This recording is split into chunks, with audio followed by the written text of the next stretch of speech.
Well, hello there. Sometimes I just have to ask myself, what would Beyonce do in this situation? In today's video, I am going to share a visualization technique that I like to use when I am working to solve a problem. And then I'll share a few examples so that you can get an idea of how you can use it too. We all have people that we look up to or admire, right? So maybe in a moment of uncertainty, when I could use a little confidence, I have asked myself that question. What would Beyonce do in this situation? Does she strike you as a confident woman while she performs in front of millions? I certainly think so. So who is somebody that you would consider to be more confident or wiser or stronger than yourself? Who is a person that you would love to receive advice from? Well, maybe you should consider asking them, even if you don't know them in real life, or perhaps it's someone who's already passed away. Let me explain. You see, when we live from a place of abundance, when we really embody that state of being, we know that the universe always has our back. We know that we can create any future that we desire when we live with an abundance mindset.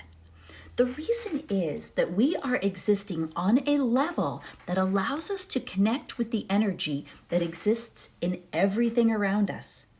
Everything around you is energy of some kind, right down to the very thoughts inside of your head. And that is why thoughts are so powerful and why we really must take care about what we ponder, even for a moment. Every thought that we have joins the energy that exists all around us, even if we aren't aware of it. Some people are more in tune with this energy or naturally more connected. And if you are that type of person, you are likely nodding your head right now. I bet you often say things like, I was just thinking that, to your friends and family, or you probably often have a sense of when something is coming, or frequently feel like I knew that was going to happen. Can you relate to that? Has that ever happened to you?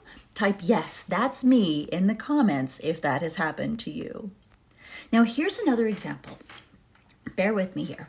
Have you ever heard a Christian say, what would Jesus do? This is just another example of what I'm talking about. Based on the teachings of the Bible, the individual is then able to make a decision based upon what they believe Jesus Christ would do. Now, this example seems as though it would only work if we were already familiar with the Bible and the lessons within it, right? So what's a non-Christian to do? Let me share one more example with you. A long time ago, I read a book written in 1937 by a man named Napoleon Hill. In this book, Napoleon outlines a technique that he would use whenever he was needing a solution. Now, he would visualize himself sitting with great leaders of the past, a brainstorming session or a round table, if you will. He would pose his question to the greats in this visualization exercise, and they would reply with their suggestions. Now, isn't that interesting? In his own mind, he was able to generate these solutions that in theory came from other people of past times. It certainly seems to give some credit to the thought that energy is all around us and that we are able to tap into that collective source at any time if we wish. So again, I ask you, whom would you ask advice from if you could? When I'm in a domestic household quandary, I may ask myself, what would Martha Stewart do? Well, the obvious answer is that she would likely look for a way to turn this into an opportunity, right? Wouldn't she? So when I need some confidence, I told you already, I like to ask, what would Beyonce do? Well, if you've seen any of her interviews, she'd probably kill him with kindness and dance assertively, right? Sometimes I'll call on my grandmother or my father-in-law, both who've passed away. But regardless of whom we ask, the answer is always out there. It's always out there. So thank you so much for watching today, my darlings. I hope you've enjoyed this video. I hope you'll check out the description for links to my website and my online coaching programs. I'm sending you so much love. See you next time.